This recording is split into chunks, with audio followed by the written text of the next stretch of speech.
At alam naman natin na walang nagmamahal na hindi nagbibigay. So, binibigyan tayo ng Diyos dahil mahal niya tayo. No? Una niya tayong minahal bago pa tayo. Amen? Amen. So, ang pagbibigay ay hindi lang po ito limitado sa pera lang po. But in general, lahat po, yung oras po natin, yung talent po natin, yung treasure. Tatlong tipo yun, ano? Time, talent, at treasure. So, naalala ko lang nung sa Catholic, ano, pag nag-offering po kami, may dala-dala, yung iba may dala-dala mga saging, yung mga saba, ganun, bit yun. Saging, tapos may mga manok. Walang nagbibigay ng manok dito. May mga mais, may mga, basta kung ano lang po yung mabitbit. Diba? Para may offer doon sa, sa pare. So pag uwi ni Father, yung sasakyan niya punong-puno ng di ba? So nakakatuwa lang kasi syempre pinapractice natin yung pagbibigay sa abot ng ating makakaya. Wala naman po, kaya nga laging tinuturo dito na hindi po dapat tayo napipilitan lamang. Yung talagang kung ano yung kaya nating ibigay, kung anong meron tayo, ang mahalaga po yun na nagsusumikap tayo para may maibigay, hindi lang po para kay pastor, kundi higit sa lahat, yung isip po natin ay dapat may maibigay tayo para sa Panginoon, para sa gawain ng Panginoon.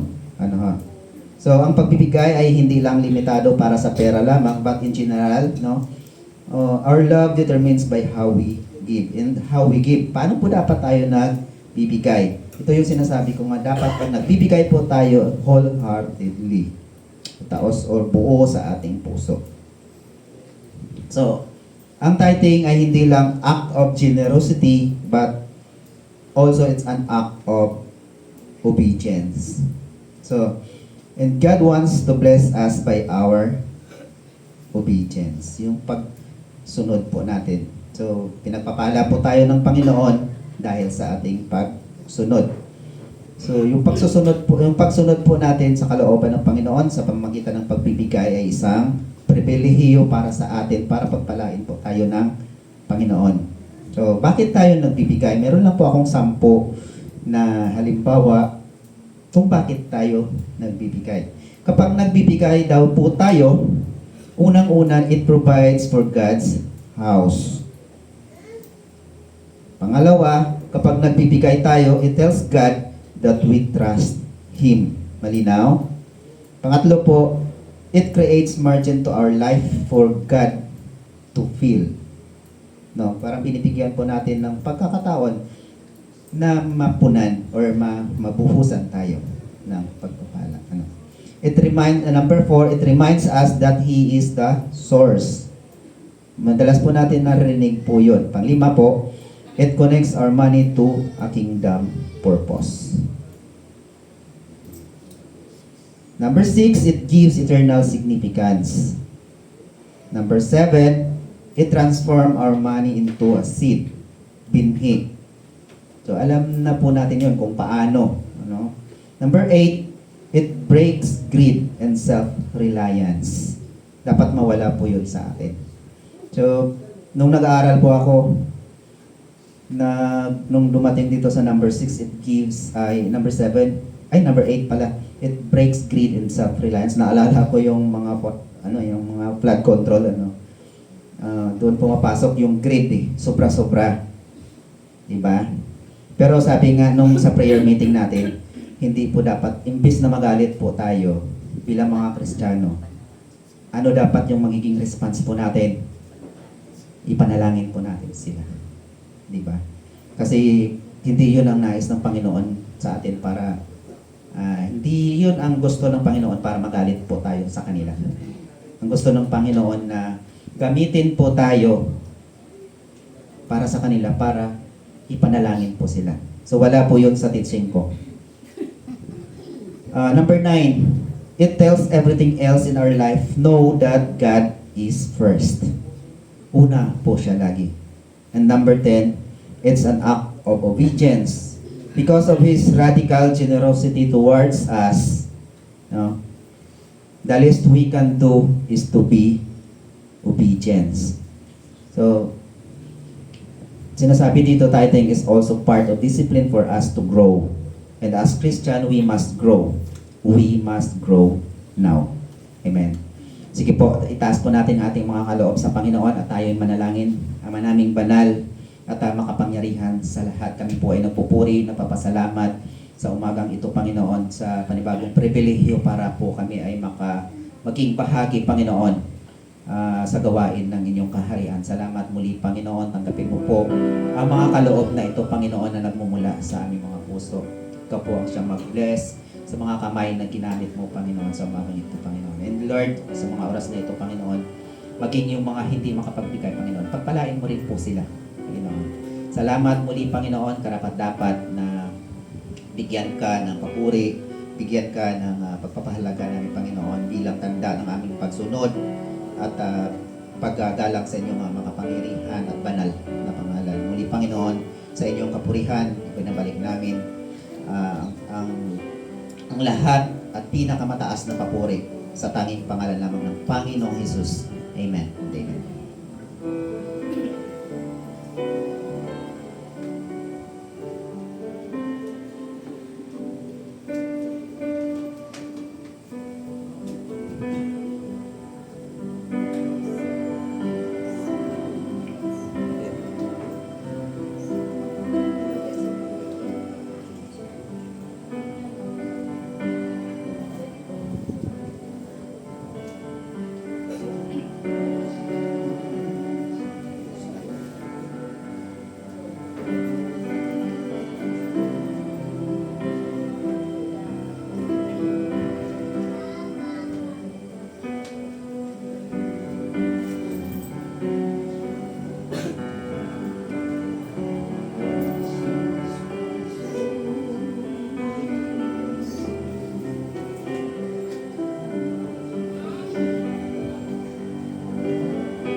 Let's pray. Panginoon, maraming salamat, O God, sa mga kaloob na ito. Patuloy po na takpo kaming naniniwala na sa inyo po nagmula ang lahat. Kayo po ang may-ari ng lahat, Panginoon. Salamat, O God, sa patuloy mong kabutihan sa buhay po namin, Panginoong Diyos.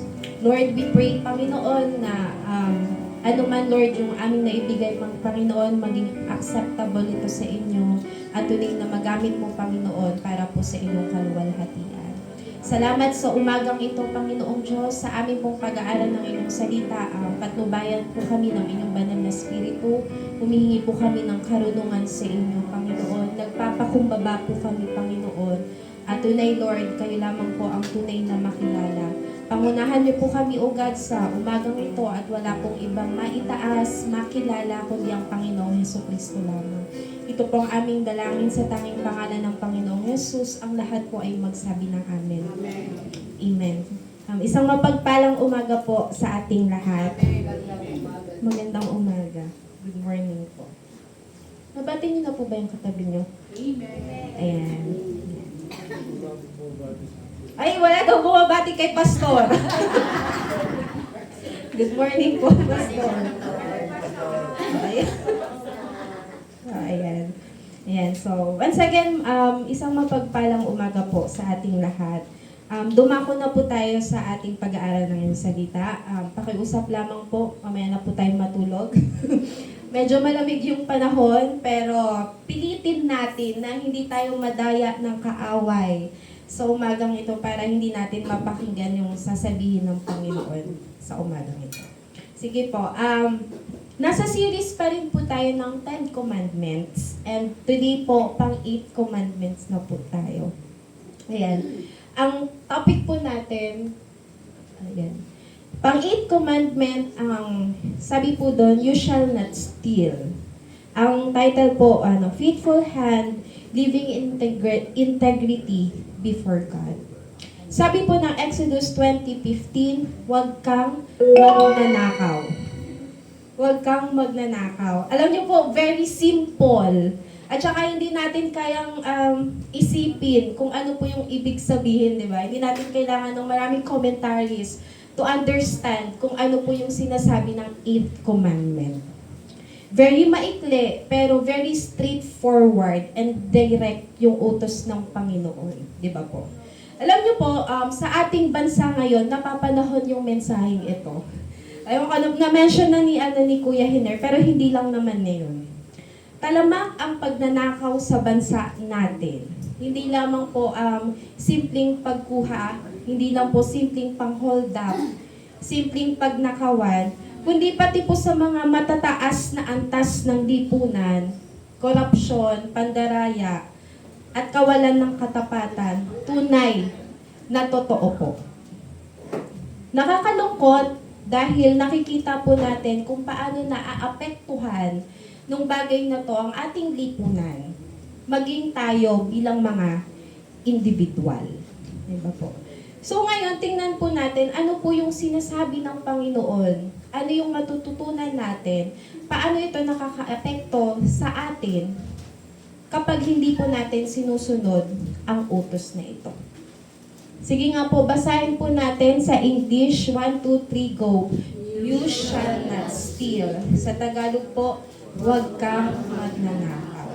So, let us define po, ano po yung ibig sabihin ng steal or magnakaw.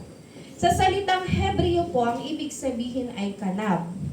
Ito po ay nangangahulugan na taking something that does not belong to you without permission. Or sa Tagalog po, very simple lang, kinukuha mo yung isang bagay nang hindi ka nagpapaalam. Sabi rin po dito, refusing to give what is required of you. Hindi mo daw binibigay yung mga dapat na binibigay mo. Or hindi mo binibigay yung bagay na hindi naman talaga sa'yo. So, sa madaling salita, ang steal po o pagnanakaw or kanab sa Hebreo, ito po yung kumukuha ng palihim, ito po yung agawin o dalhin ng palihim, kumuha ng hindi tapat o may pandaraya, o pagkuha ng bagay na hindi iyo nang walang pahintulot. Pag sinabi pong kanab sa Hebreo, hindi lamang po ito tumutukoy sa mga aktual na pagnanakaw ng pera, gamit o ari-arian, kasama po dito yung pandaraya. Yung pagiging dishonest natin, yung pagiging hindi natin tapat. Sa negosyo man, sa trabaho, o kahit po sa paaralan, kung kayo po ay isang estudyante. Kasama din po dito yung panlilinlang o yung panloloko. Yung pagkukuha mo ng tiwala ng ibang tao at pananamantala sa ibang tao. And lastly po, pagtanggi na ibigay ang nararapat sa kapwa. Halimbawa po nito, yung hindi mo pagpapasahod ng tama kung meron po kayong mga trabahador or hindi po pagbabayad ng utang. Sa madaling salita, ang ganap po ay tumutukoy hindi lang sa aksyon na pagnanakaw ng bagay, kundi pati na rin po sa anumang panlilinlang na paraan at pagkuha ng hindi po sa inyo. Sa Bible po, may mga natala po na mga example ng pagnanakaw o ano pong klase ng pagnanakaw. Number 1, meron po sa Bible na sinasabing property theft o pagkuha ng ari-arian ng iba. Ayan. property theft o pagkuha ng ari-arian ng iba. Mababasa po natin yan sa Exodus 22 verses 1 to 4. Sabi po doon, kapag ang isang tao daw ay kumuha ng hindi sa kanya, like ari-arian man, property, or mga baka, mga asno, mga ganon, meron silang tinatawag na restitution law o batas kung saan kailangan mong ibalik kung ano man yung kinuha mo. Hindi lang basta balik, but idodoblehin mo, higit pa yung ibabalik mo doon sa kinukuhaan mo. Ayan. So, hindi po tinetolerate ng God ang pagkuha ng pagmamayari ng iba. Diba po? Hindi sapat yung salitang sorry during that time, kundi dapat ibalik mo ng mas higit pa kung ano yung kinukuha mo. Ayan, meron po nun sa Bible. Sa law, sa mga batas ni Moses. Pangalawa po, meron din po sa Bible na form ng pagnanakaw is yung kidnapping. Yung pagdukot. Ito pong kidnapping, may kidnapper po ba dito? For sure, wala mong mayaman dito. Wala tayong material na bagay dito. Ayan, so, kidnapping o pagdukot. Isang form din po ng pagnanakaw. Itong offense na to is a capital offense kasi kapag ikaw po ay nahuling nangingidnap, ang kapalit po nito ay kamatayan. Mababasa po natin yan sa Deuteronomy 24:7. And sa natin, sa panahon natin, ito yung mga human trafficking, yung ginagamit yung buhay ng iba para pagkakitaan or para po kumita. Offense po yun sa God. Kahit sabihin na parang dito ko kinukuha yung trabaho ko, hindi po. It's a form po yun ng pagnanakaw ng buhay. Amen po. Amen. Pangatlo po, meron din po sa Bible yung fraud and dishonesty. Sa Tagalog po, pandaraya at kasinungalingan. Mababasa po natin yan sa Leviticus 19:35-36. Ito po yung pagnanakaw sa pamamagitan ng pandaraya. Paggamit po ng maling sukatan. O kung kayo po ay merong negosyo, siguraduhin po natin na tama yung timbangan natin. Ha? Walang tingga o walang pampabigat. Kasi pag ginawa po natin yan, it's a form of stealing. Pagnanakaw po yun at pandaraya po yun. Kapag kayo po ay kulang ang timbangan, overpricing, kung tayo ay nagtitinda, it's also form of stealing.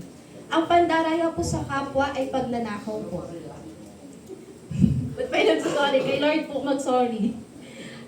Pang-apat po, withholding wages. Ito po yung hindi pagbabayad ng nararapat na sahod. Na-mention ko na po ito kanina, kung kayo po ay may mga trabahador, kapag hindi po natin pinapasahod ng tama yung ating mga employee, tayo po ay nagko-commit ng stealing. So, meron pong sinasabi ang James 5:4 tungkol po sa bagay na yan. And lastly po, meron din pong tinatawag na spiritual theft o yung spiritual na pagnanakaw. Mababasa po natin yan sa Malakay 3:8-10. Alam niyo po, kapag hindi natin binibigay ang dapat na para sa Diyos, and alam po natin yun, which is the tithes and offering, ninanakawan po natin ang Panginoon. Diba? Kahit hindi na natin basahin yung verse, every Sunday naririnig po natin, sabi ng God sa mga pare, ninanakawan niyo ako. Sabi ng mga pare, bakit? Sa pamamagitan ng mga ikapo. Hindi sila nagtatapat. Alam niyo po, anuman pong bagay na dapat para sa Panginoon, ay hindi po dapat natin kinukuha. Hindi po dapat natin inaangkin para sa sarili natin. Dapat po binibigay natin para sa Panginoon. And one of the example is our tithes and offering. Kung nabasa niyo na po yung storya ni Ananias at ni Sapphira sa Acts 5, sila po ay mag-asawa at binenta po nila yung kanilang ari-arian at meron silang pinramis na halaga kung magkano yun. Pero anong ginawa ng mag-asawa na ito? Kumupit sila. kumuha sila nang hindi sila nagpapaalam. Alam niyo po, nung kinonfront sila ni Peter dun sa ginawa nila, ura-urada bumagsak si Ananias. Dahil hindi lang siya nangupit, hindi lang siya kumuha, siya din po ay nagsinungaling sa Panginoon. At eventually, dumating yung asawa niya na accomplice niya, kasama niya. Dalawa po sila namatay agad-agad dahil sa ginawa nilang pangumuha at pagsisinungaling. And then sa Old Testament, meron po si Akan. Si Akan po, nung sinakop nila yung isang bansa, kumuha siya ng mga magagandang bagay, mamahaling bagay, at tinago niya. Alam niyo po, bilang kapalit doon sa kanyang ginawa, pinagbabato siya kasama ng kanyang pamilya at kanyang ari-arian, yung kanilang mga baka, hayop, yung mga bagay na yun. Nakikita po natin na merong kabayaran, merong punishment doon sa mga taong sumusuway sa utos na ito. Alam niyo po, hindi lamang po sa mga material na bagay o sa mga pera, maging ang karangalan na dapat para sa Diyos ay minsan kinukuha ng tao. Pero kung mababasa po natin ng Isaiah 42:8, di ko po nalagay, sabi ni Yahweh, "Ako si Yahweh, yan ang aking pangalan, walang makakaangkin ng aking karangalan. Ang papuri sa akin, hindi sa Diyos-Diyosan." Sinasabi po dito na walang makakaangkin sa kanyang kaluwalhatian dahil kahit na ang Diyos-Diyosan.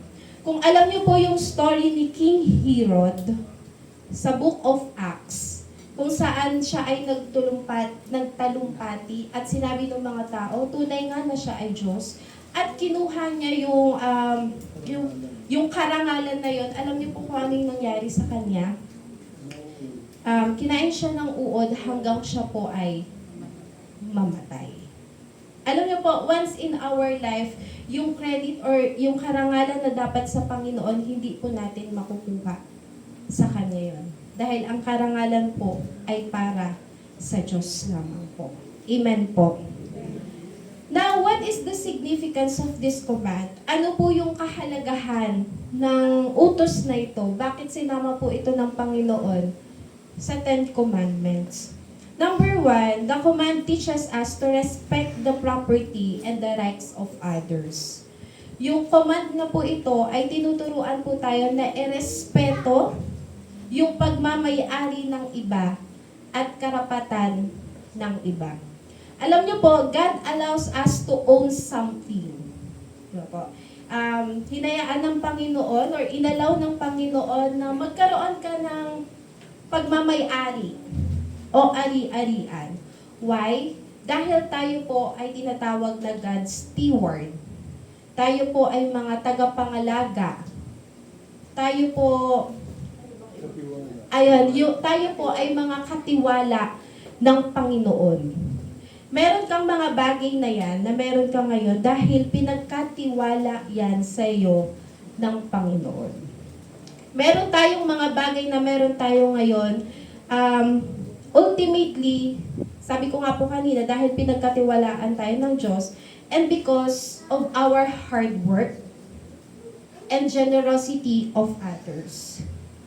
Kung hindi po yan dahil sa hard work or sa generosity ng ibang tao, hindi po natin alam kung saan po galing yan. And lagi po nating tatandaan that as God's steward, God is our creator. He is the true owner of all things.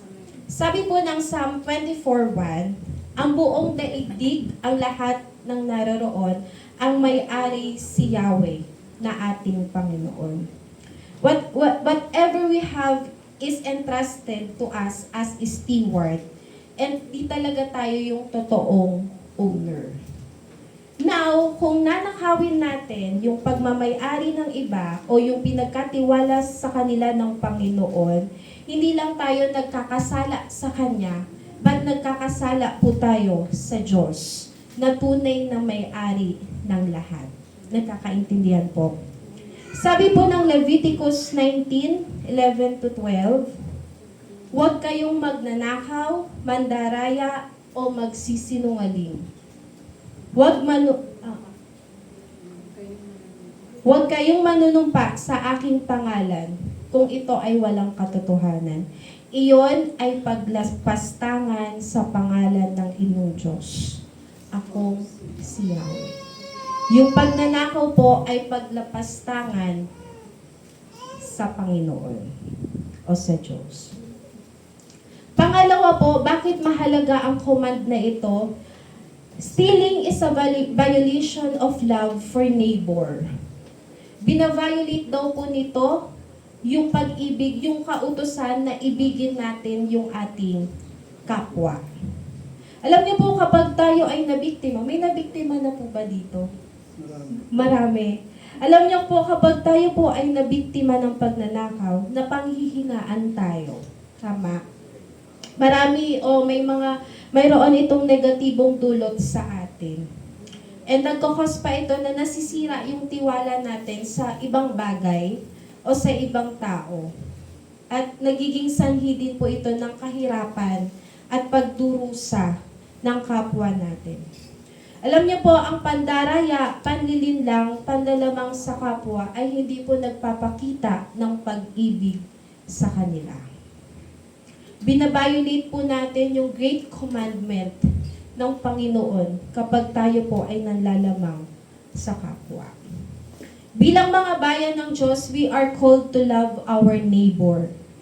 Tinawag po tayo para mahalin yung ating kapwa.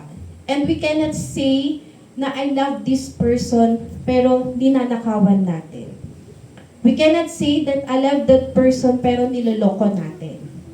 Dinadaya natin, nilalamangan natin, o pinagsasamantalahan natin. Sabi po ng Romans 13:9, ang mga utos gaya ng huwag kang mangangalunya, huwag kang papatay, huwag kang magnanakaw, huwag mong pagnanasaang maangkin ang pag-aari ng iba, at alimang utos na tulad ng mga ito ay nauuwing lahat sa iisang utos. Ibigin mo ang iyong kapwa gaya ng pag-ibig mo sa iyong sarili. Nagkakaintindihan po. May ganong utos because God wants us to love our neighbor. At hindi po para gawaan sila ng masama. Amen po. Amen. Pangatlo po, bakit significant o mahalaga po itong utos na ito? The command calls us to be faithful to God.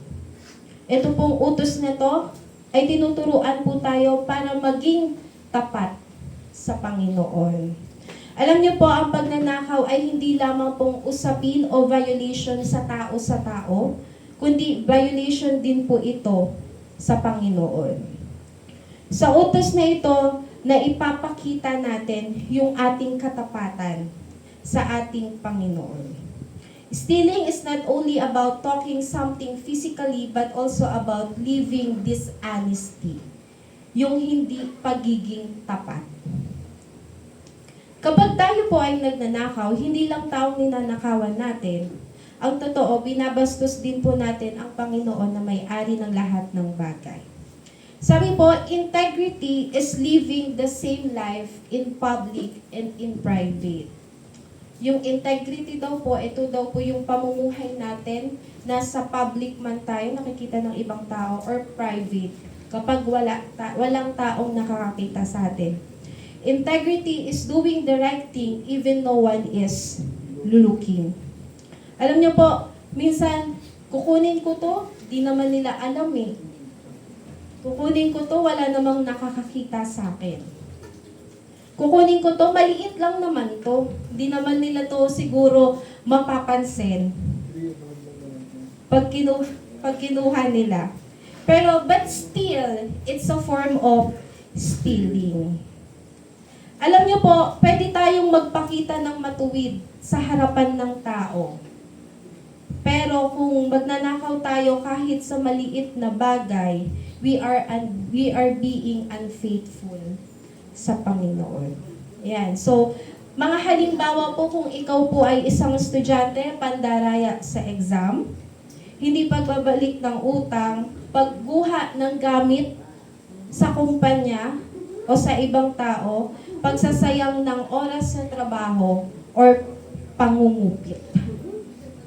Diba po? So, if kinocommit natin yung mga bagay na ito, we are being unfaithful sa ating Panginoon. Regardless kung may nakakita man po o wala.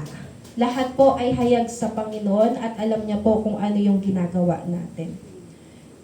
Sabi po ng Kawikaan 10:9, ang namumuhay ng tapat ay paghaharian ng kapayapaan. Ngunit ang may likong landas ay malalantad balang araw. Totoo, kapag may ginawa kang mali, wala kang kapayapaan. Lagi kang kinakabahan. Di ba po? Integrity reflects God's character. Amen po. Amen. Ang Diyos ay tapat at totoo sa lahat ng kanyang salita at gawa.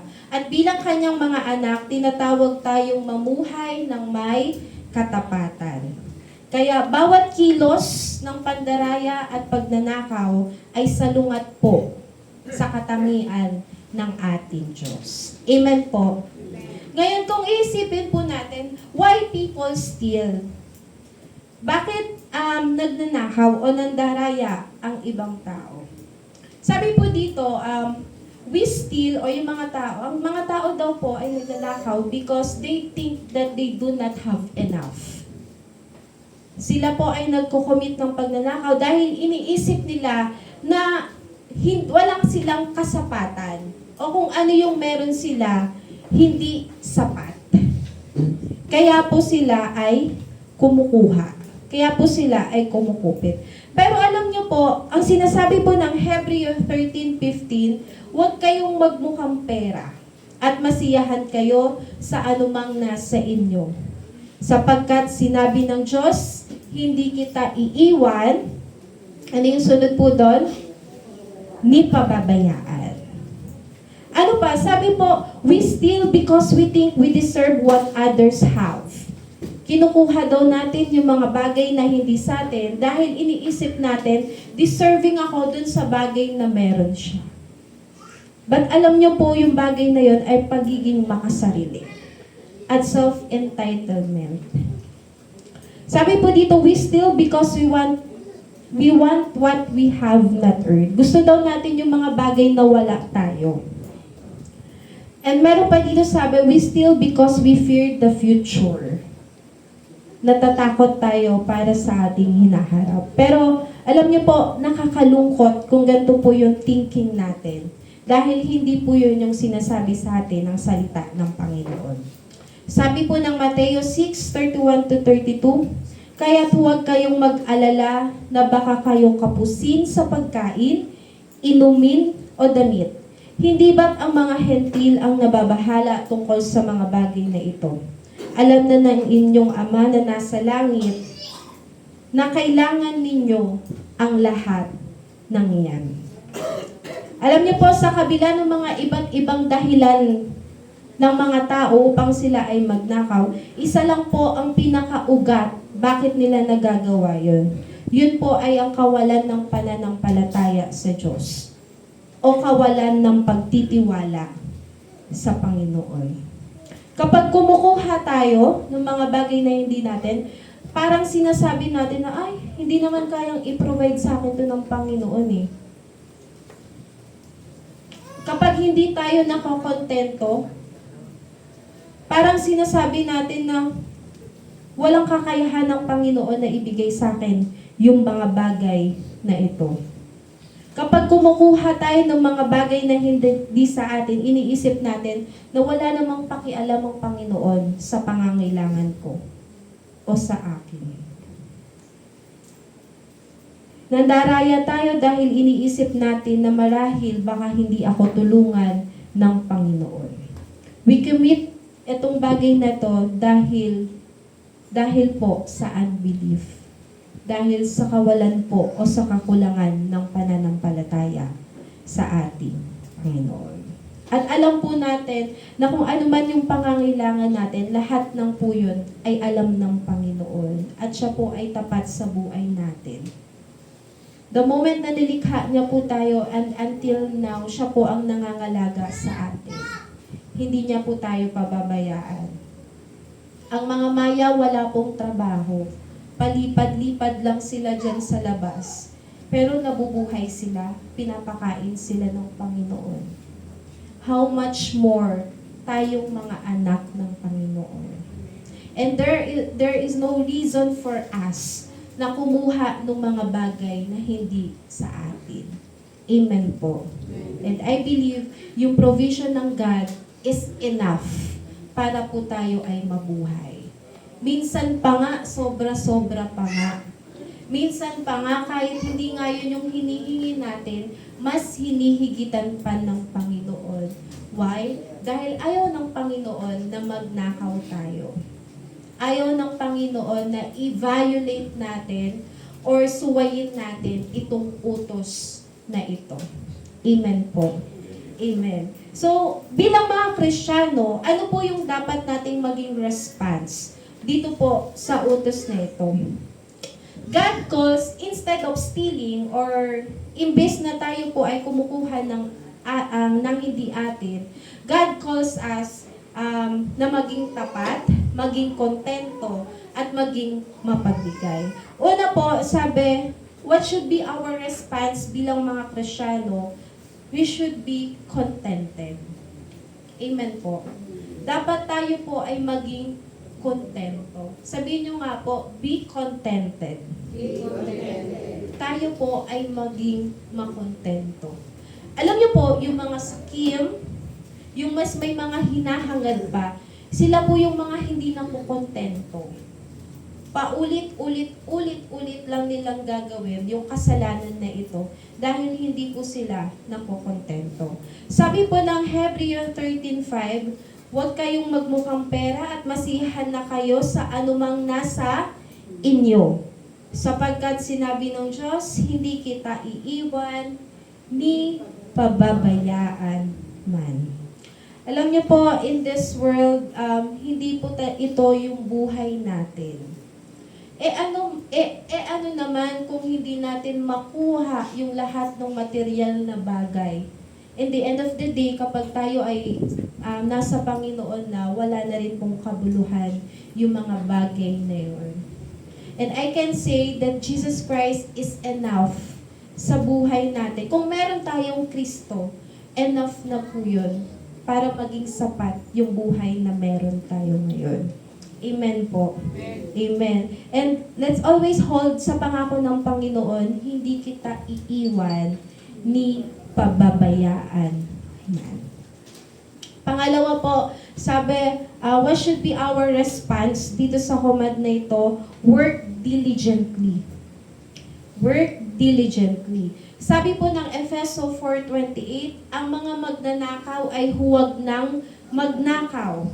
Sa halip, magtrabaho siya ng marangal para sa sariling ikabubuhay at makatulong sa mga nangangailangan. Instead of stealing, ang tinuturo sa atin ng Panginoon is work diligently.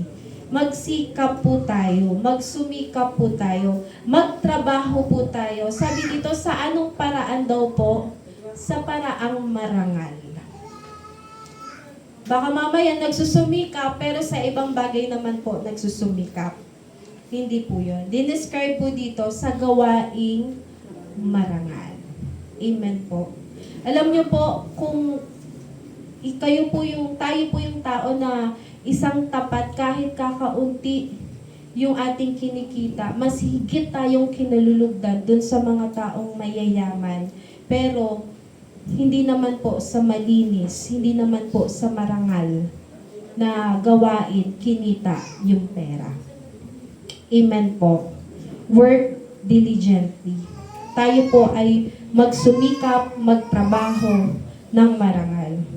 Pangatlo po, sabi po ng Ephesians 4:28, be generous.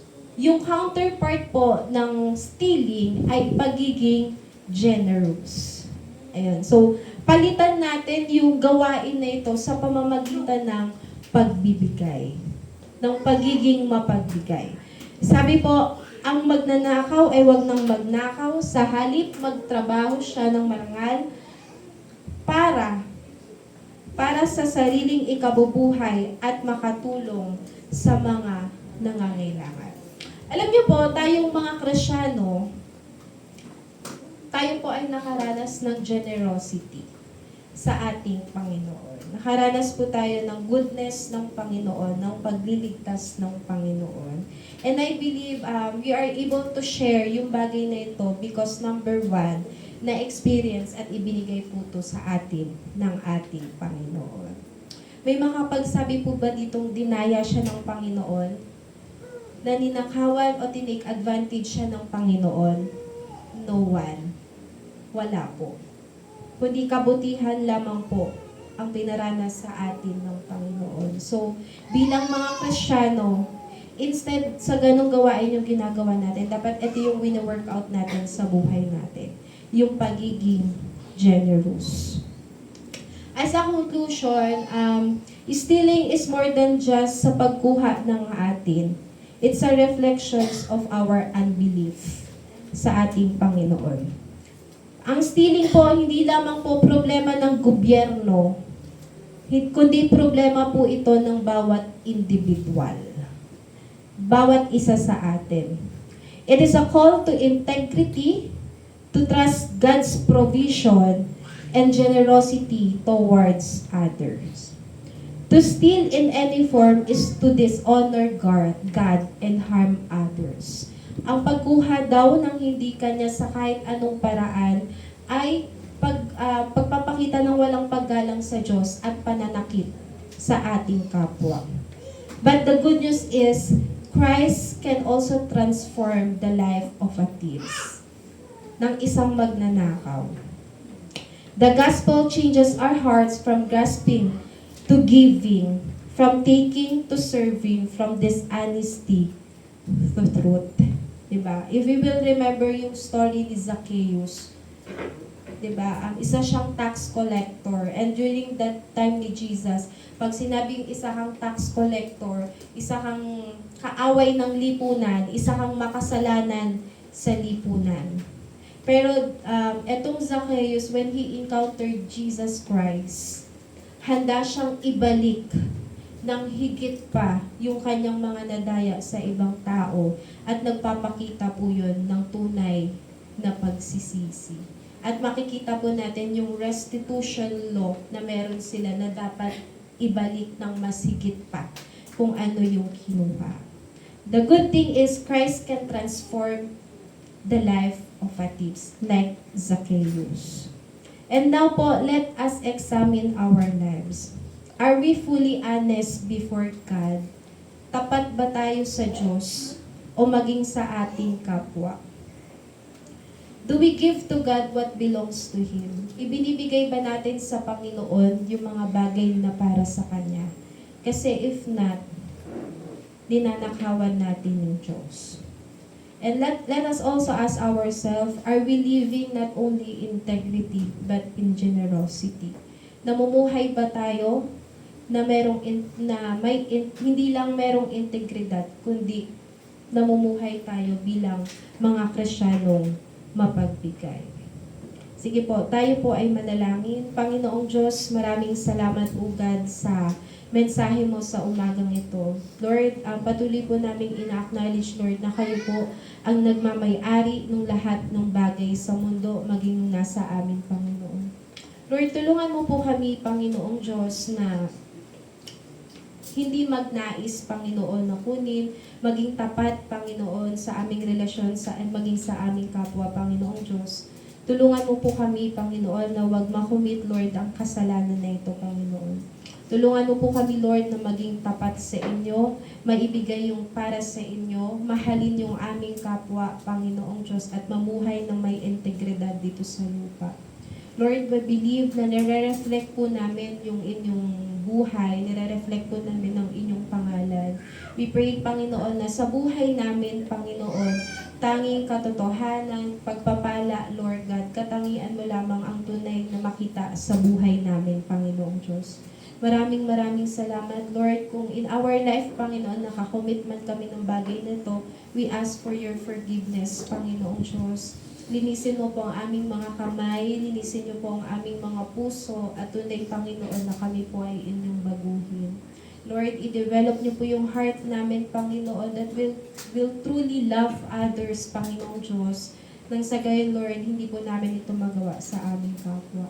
Naiisipin lang namin, Panginoon, hindi lang yung pansarili namin, Panginoong Diyos, kundi yung kapwa po namin, O God. Maraming salamat, Panginoon. We continue to commit sa inyo yung buhay namin. Patuloy niyo po kaming linisin, baguhin, Panginoong Diyos, at tuloy niyo po kaming gamitin, O God, para po, Lord, sa inyo pong kaluwalhatian. Maraming salamat po. Ito pong aming panalangin. Sa pangalan ng Panginoong Yesus, ang lahat po ay magsabi ng Amen. Amen.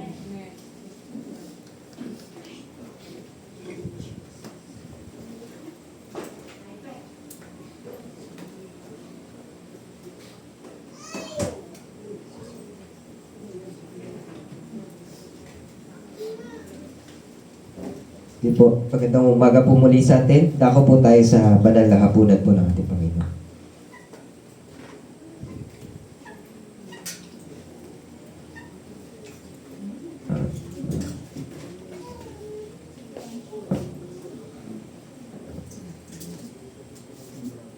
So umaga po ito mga kapatid, tayo po ay haharap sa hapag ng ating Panginoon.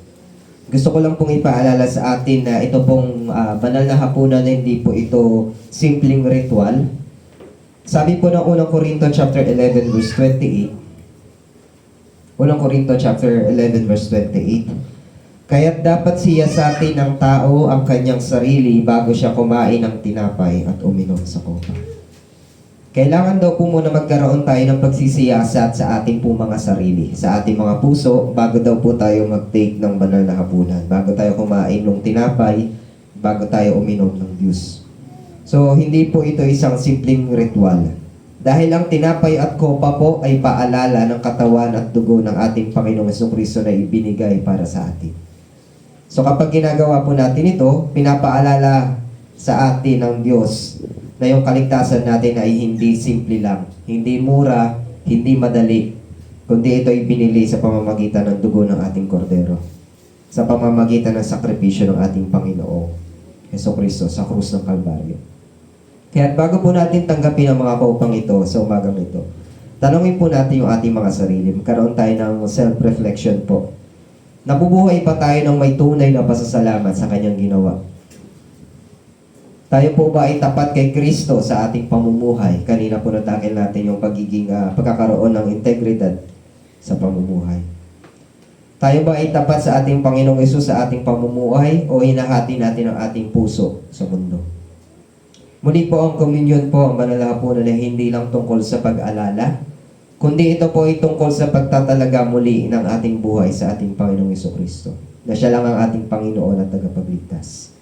So umagang ito po, lumapit tayo ng may pusong mapagkumbaba, pusong nagsisisi, at pusong tunay na nagmamahal sa ating Panginoong Jesucristo, na nagbigay ng lahat para sa atin. Nanyayakap po tayo lahat ay tumayo.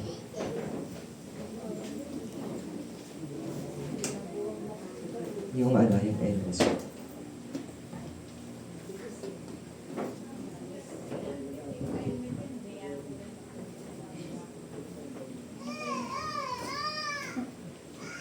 Sige pa tayo lahat ay umukot ng langit.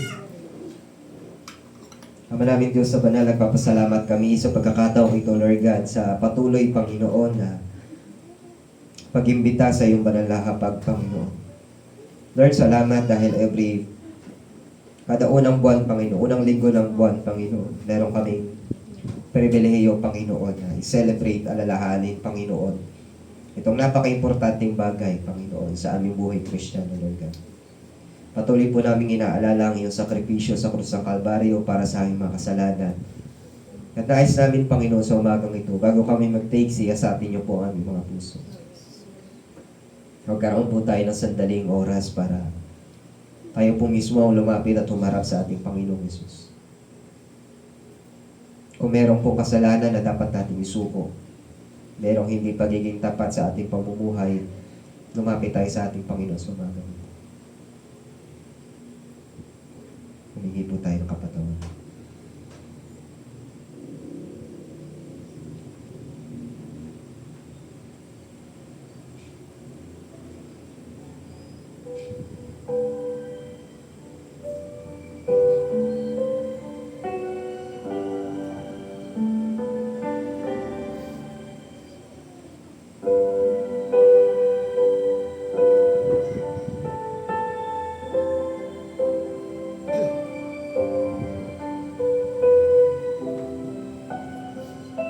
Panginoon, salamat sa banal na Espiritu sa pagsiyasat sa aming mga puso.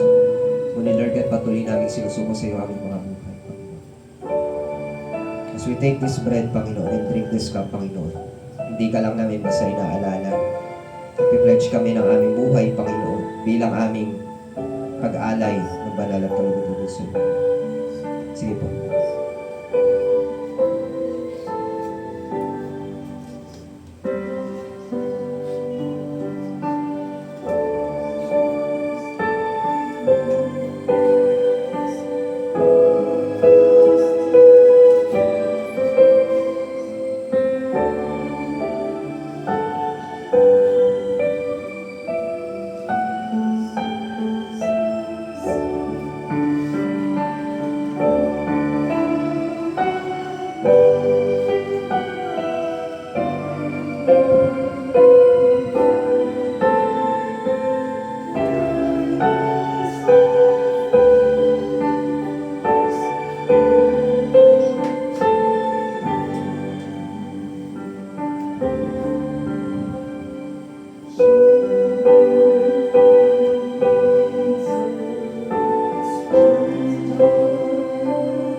Umawit po tayo kung alam natin awitin. Great is thy faithfulness.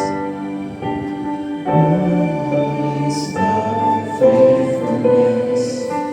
Great is thy faithfulness. Morning by morning, new mercies I see. All I have needed, thy hand has provided. Great is thy faithfulness, Lord, unto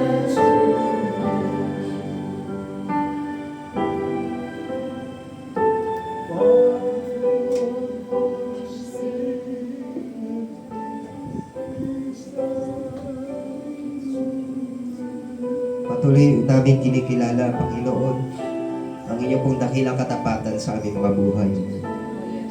Salamat sa iyong katawan na napayubay sa krus ng Kalbaryo, Panginoon. Salamat sa iyong dugo, Panginoon, na tumigis, Panginoon, panglinisin kami sa aming mga kasalanan.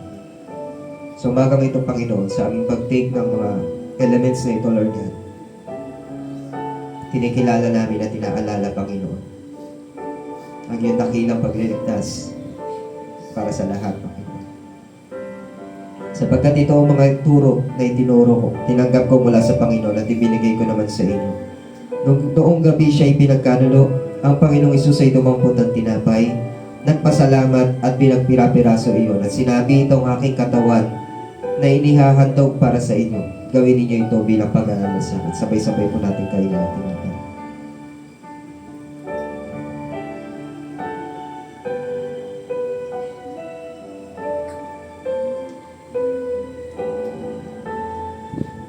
Matapos maghapunan, dumampot din siya ng kopa at sinabi, ang kopang ito ang bagong tipan na pinagtitibay ng aking dugo.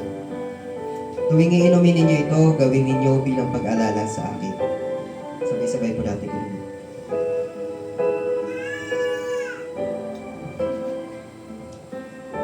Sapagkat tuwing kakain kayo ng tinapay na ito, iinom sa kopang ito, pinapayag ninyo ang kamatayan ng Panginoon hanggang sa kanyang muling pagparito. Yes, Lord. Totoo ang iyong salita, Panginoon. At patuloy kami nagtitiwala, nananampalataya ang Panginoon sa katotohanan ito, Lord. Na darating ang araw, muli kang babalik, Panginoon. At di kami makapaghintay na, Lord, kahit sa araw na yun. Ganun pa man, bago man yun dumating, Lord, dalangin namin na ang mga tao ay tuloy na kumilala at sumamba sa iyo. Kumilala sa nag-iisang tunay na Diyos. Maraming salamat po. So, umagang ito, Panginoon, sa patuloy po namin paghayo, sa patuloy po namin pagmumuhay bilang iyong mga anak, Lord. Patuloy namin dalangin at dalhin namin, bitbitin namin ang katotohanan ng itinuro mo sa amin sa umagang ito.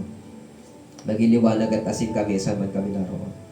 Maraming salamat po sa umagang ito sa inyo pong kapurihan at pagsamba. Pinupuri ka namin sa tanging pangalan ni Jesus.